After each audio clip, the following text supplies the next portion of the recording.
the day everything changed. It was supposed to be a routine visit to the hospital. I, Margaret, had come in for pre-surgery consultations ahead of my hip surgery scheduled for the next day. At 67 years old, life hadn't exactly been kind to me physically, but emotionally, well, that's where the story begins.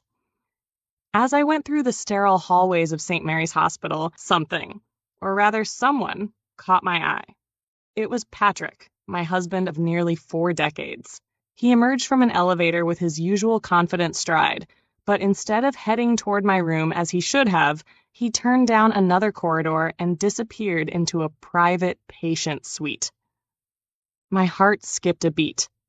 What business did Patrick have visiting someone else when he knew I was here preparing for major surgery? Curiosity quickly morphed into suspicion.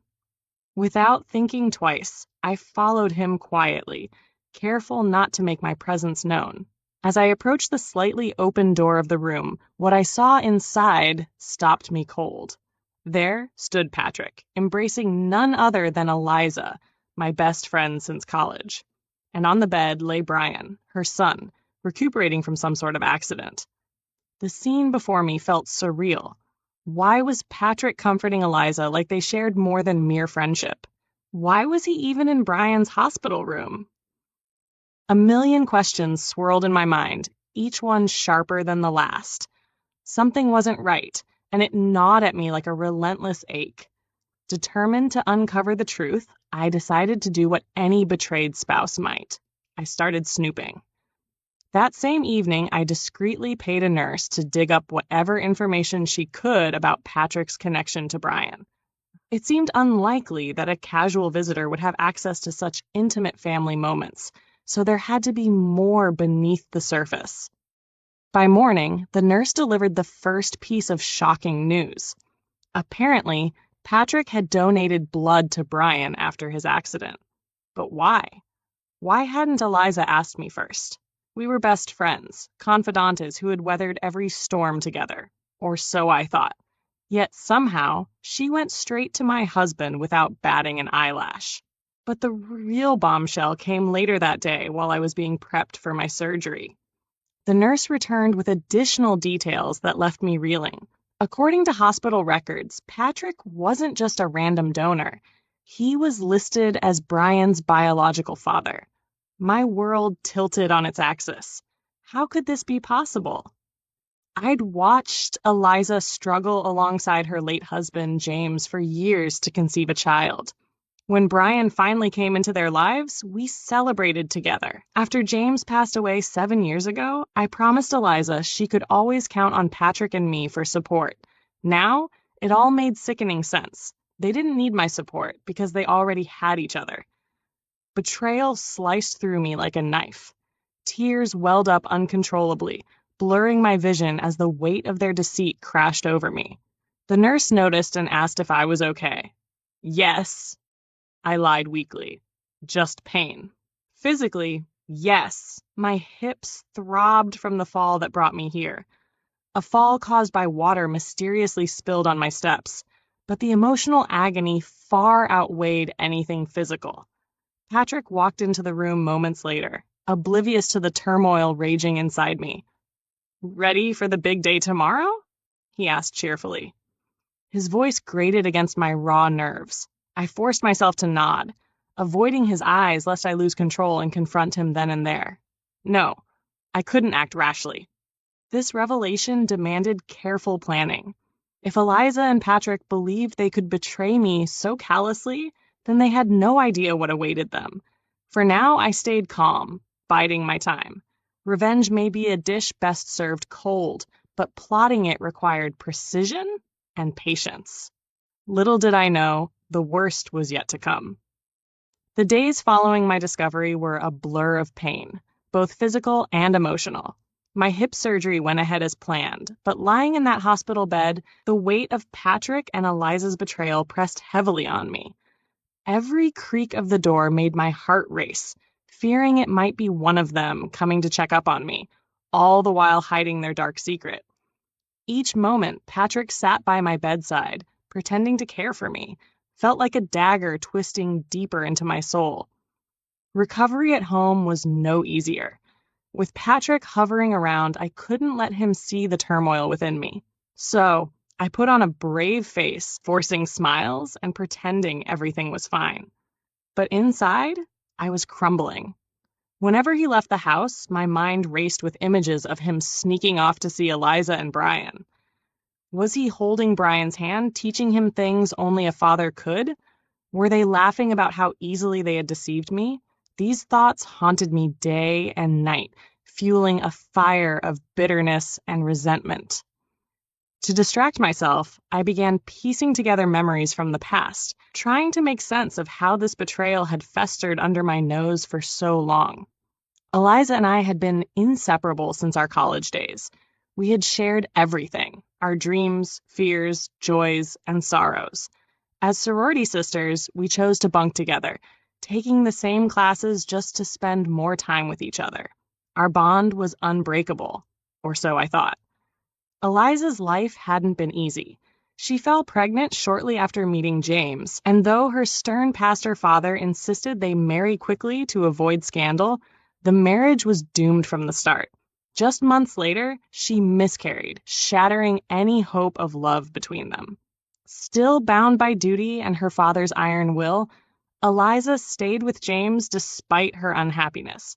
They tried for years to have another child, though I always sensed her heart wasn't fully in it. Perhaps losing that first baby had scarred her more deeply than I realized. Then there was Patrick. Handsome, charming Patrick. Eliza had introduced us at her office's end-of-year party. From the moment I saw him, I was smitten. Yet even then, something about their dynamic struck me as odd. Eliza warned me against him, calling him a flirt who charmed every woman in sight. At the time, I dismissed her warnings, thinking she was just being protective. Now, I wondered if her warnings were less about concern for me and more about staking her claim. Our whirlwind romance led to marriage within 5 months of meeting. Patrick was attentive, kind, and seemingly devoted. For a while, life felt perfect. But perfection has a way of cracking under pressure.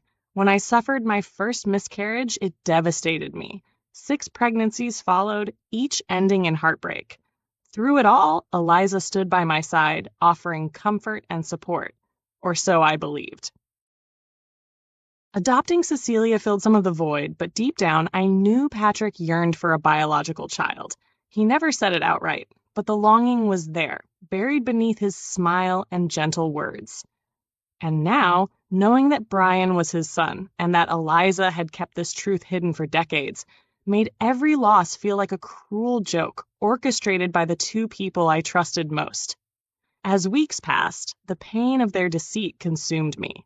Sleepless nights became my norm, tears soaking my pillow as I grappled with the magnitude of their betrayal.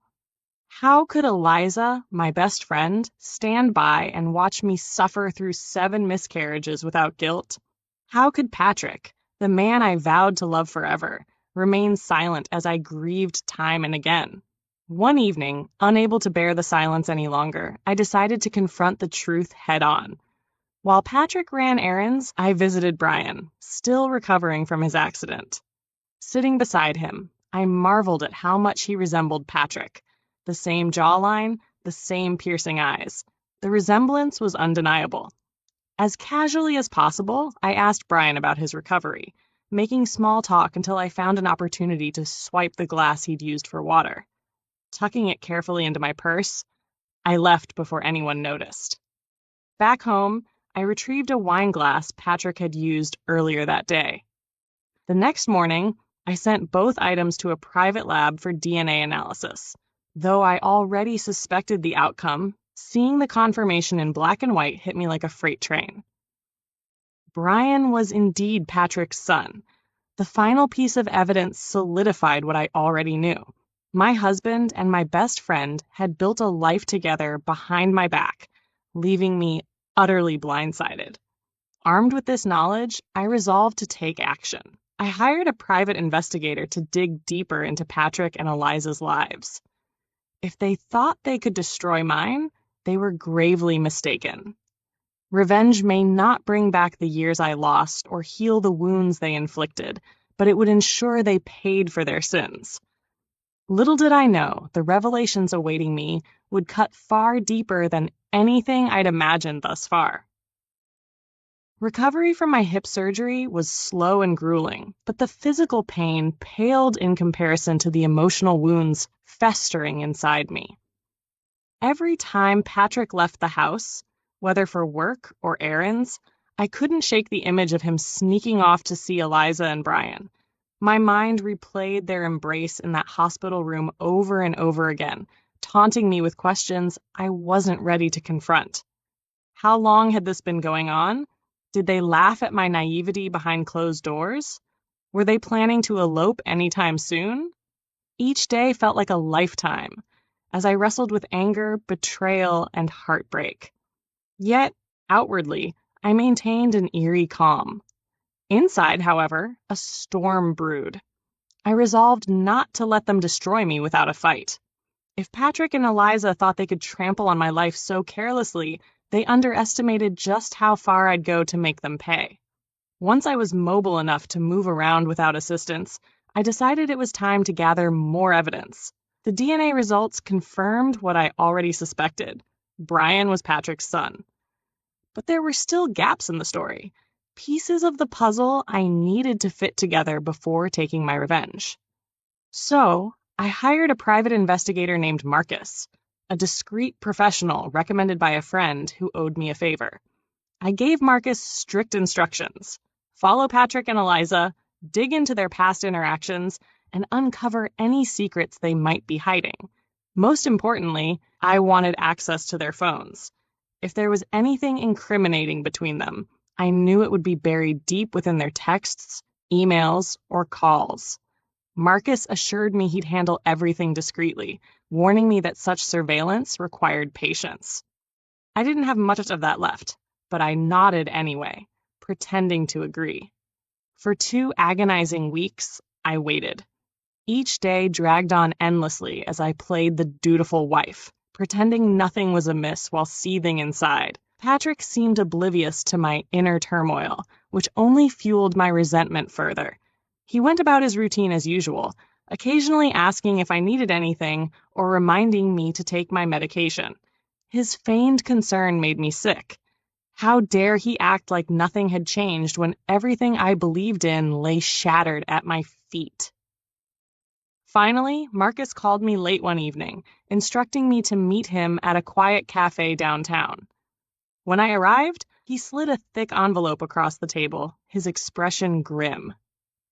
"You're not going to like what's in here," he said cautiously. My stomach churned, but I forced myself to remain composed. Whatever was in that envelope, I needed to know.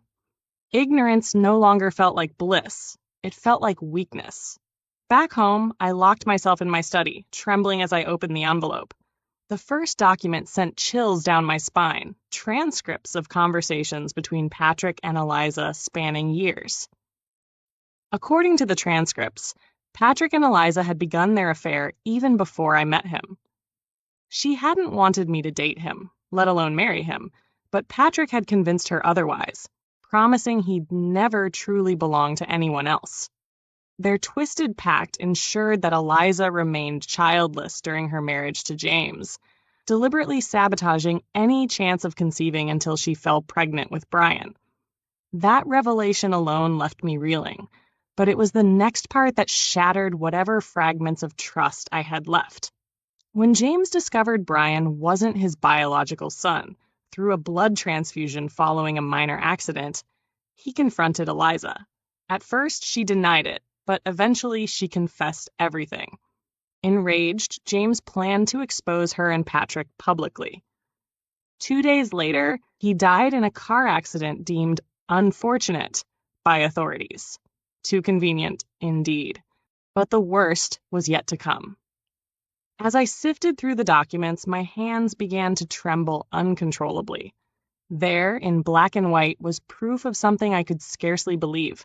Eliza had caused all 7 of my miscarriages. Using antibiotics slipped into my drinks whenever I visited her house. She systematically terminated each pregnancy, ensuring I could never give Patrick the child he supposedly craved. And Patrick? He knew. Every single time I cried myself to sleep, grieving the loss of another unborn baby, he watched silently, complicit in her scheme. She had begged Patrick to get a divorce and be with her, but Patrick never budged. Instead, she made a pact with him that if he chose to stay married to me, then I wouldn't bear any child for him, to which he agreed. The weight of these revelations crushed me. I collapsed onto the floor, clutching the papers tightly as sobs racked my body. 7 miscarriages. 7 times I endured sleepless nights, crippling backaches, and endless doctor visits. All orchestrated by the 2 people I trusted most. All those years of anguish, of blaming myself for being unable to carry a child to term, were lies. Lies carefully crafted by monsters wearing human faces. As the initial wave of grief subsided, rage took its place. Pure, unrelenting fury burned within me, consuming every ounce of sorrow. These weren't just betrayals of the heart. They were crimes against my very soul. And they would pay. Oh, how they would pay. With newfound determination, I reviewed the rest of Marcus's findings. Footage showed Patrick and Eliza covering their tracks shortly after James's death, erasing evidence that might link them to his fatal accident. It was damning proof, but I needed more. Public shaming wouldn't suffice. Justice demanded consequences severe enough to match their sins. That night, I drafted letters addressed to both Patrick and Eliza. Enclosed were copies of the incriminating images, along with a simple ultimatum: confess openly to their crimes, or face public exposure. I signed the letters anonymously, sending them via courier to ensure they'd arrive simultaneously. Then I waited, watching as the guilt gnawed at them. Patrick became increasingly paranoid, flinching at every sound, constantly looking over his shoulder. Eliza stopped visiting altogether, giving flimsy excuses, likely scrambling to cover her tracks. For weeks I observed their unraveling, pretending to be concerned while secretly reveling in their discomfort. But even as I savored their panic, it did little to ease the pain of their betrayal. One evening, Patrick announced he was leaving town for a business trip. His voice wavered as he spoke, betraying the fear lurking beneath his polished exterior. I nodded absently, feigning acceptance, but the moment he stepped out the door, I contacted Marcus. Something about Patrick's departure felt off. Too calculated, too rehearsed. Marcus met me outside a nearby store, ushering me into his car. Without a word, he confiscated my phone and car keys, opening them up to reveal tiny listening devices hidden inside. My blood ran cold. "They've been watching us," he said grimly. "But they don't know for sure yet." "How do you know?" I whispered, struggling to steady my breathing. "Patrick called our agency looking for a private investigator," Marcus explained. "If I hadn't handled your case independently, we'd have been compromised." The realization hit me like a freight train. We were running out of time. If Patrick and Eliza suspected I was onto them, they'd strike first and hard. Marcus leaned closer, his voice low and urgent. "We need to make the big move. Now." I exhaled sharply, my resolve hardening. Revenge wasn't just about closure anymore. It was survival. Whatever happened next, I vowed one thing. Patrick and Eliza would never hurt anyone else ever again. The arrest of Eliza sent shockwaves through our small community. Whispers filled the air at grocery stores, church gatherings, and school events. Everyone knew everyone in this town, and scandals like this didn't stay hidden for long. When news broke that Eliza had been charged with James's murder, and worse, that she'd orchestrated my 7 miscarriages, people looked at me differently. Some offered condolences. Others avoided eye contact altogether, unsure how to reconcile the woman they thought they knew with the monster revealed in court documents. Eliza pled guilty almost immediately, sparing herself a trial, but ensuring her fate was sealed. 23 years in prison, a sentence that felt both too harsh and not enough. Too harsh because no amount of time behind bars could undo what she'd done to me, to James, to Brian. Not enough because I wanted her to feel the same pain she'd inflicted on me over those 15 excruciating years. But as much as I hated her, seeing her handcuffed and escorted into a police car left me hollow. Revenge hadn't brought closure. It had only deepened the void inside me. Patrick, however, remained elusive. After fleeing the country shortly before Eliza's arrest, he vanished without a trace. His face appeared on social media, news outlets, and wanted posters across international borders. Interpol flagged him as a person of interest, but every lead turned out to be a dead end. Whether he boarded a plane under a fake identity or slipped away unnoticed, Patrick proved himself to be as cunning as he was cowardly. He abandoned Eliza and Brian without hesitation, running like a scared animal trying to save its own skin.